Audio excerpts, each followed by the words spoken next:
Hey, what's up? So I'm a big fan of doing bigger tasks, bigger or unknown tasks first in a day, and then moving on to smaller and smaller tasks as you see fit. However, there are going to be some days where you just want to do nothing, and doing nothing is the right thing to do on that day.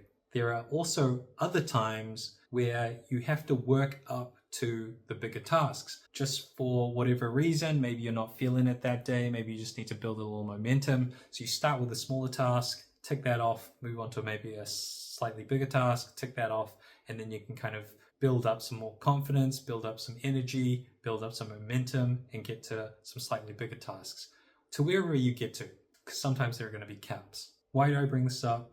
I think people have different energies at different times of the day.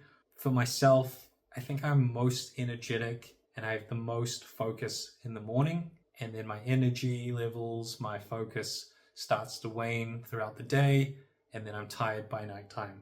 Sometimes there are things that you can do during the day that kind of revitalizes you, boosts your energy a bit. So for example, if you take lunchtime or take breaks here and there, like they're helpful for sure. I found that actually when I go to the gym in the evening, after my gym session, I actually get a bit of a boost in energy levels. Not necessarily to the level where I can really focus or have enough time to pick up anything big, but I can maybe dabble a little bit there if I really, really wanted to. More than that though, a thought that's been running through my mind recently is task switching costs. Because anytime you change tasks or change what you're working on, there can be effort and energy spent in, changing your mind frame to do the next thing.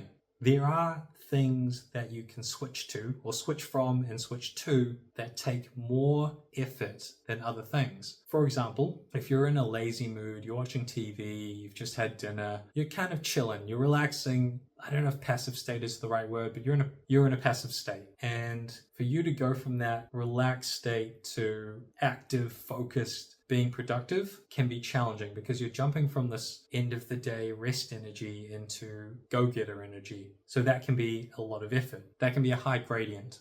Although, if you watch TV long enough, or if you're lazy long enough, sometimes it can be procrastination, and some people actually can operate well in a deadline situation where they finish things last minute. So, I think for that one, there's a bit of a scale, or maybe not a scale. It's the one where there's like a big jump, like a discrete jump. Then there's the ones where you go from active to active, and I think that can also work to the point where you need to go from active to passive again. So for example, let's say you work out, and although you should be tired, maybe that different movement is actually getting the blood circulating. You've got some fresh oxygen in, and it actually gives you some energy that you can carry forward into your next task. So that's an example of going from active to active and it actually being good. And I also think the transition from mental to physical is a good one to do. It can go either way. I think, working on a task that takes a lot of mental focus and effort to going to something that's more physical, less mental, less focus, or less, because exercise still takes mental, but maybe it's just less strenuous effort in the mind when you're working on your body and you're moving around. So from mental to physical is good. I think from physical to mental is also good. I think anywhere where you go from mental to mental, that can be challenging. When you go from physical to physical, that can be challenging. And probably the easiest transition is going from active to passive. So for example, let's say you go to the gym and then you come home, go to the gym, active, come home, watch TV, passive. Or let's say you're working on a computer, active, and then you switch to watching TV, passive.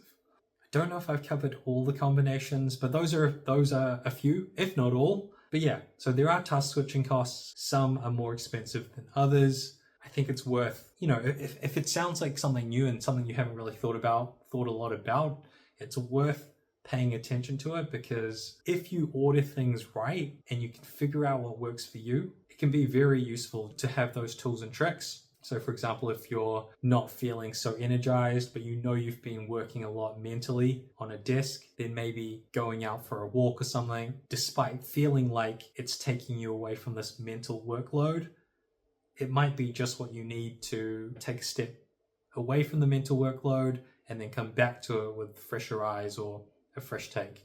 And you do find that actually is, whether it's shower thoughts or, people coming up with their best ideas on the toilet, or being stuck on a problem on the computer, but then they'll go for a walk, and then by the time they come back, it hits them how to solve the problem. So I think there's something there in your mind working for you, and it's good to be able to tap into that and know that that can sometimes work. Thanks for watching. See you next time.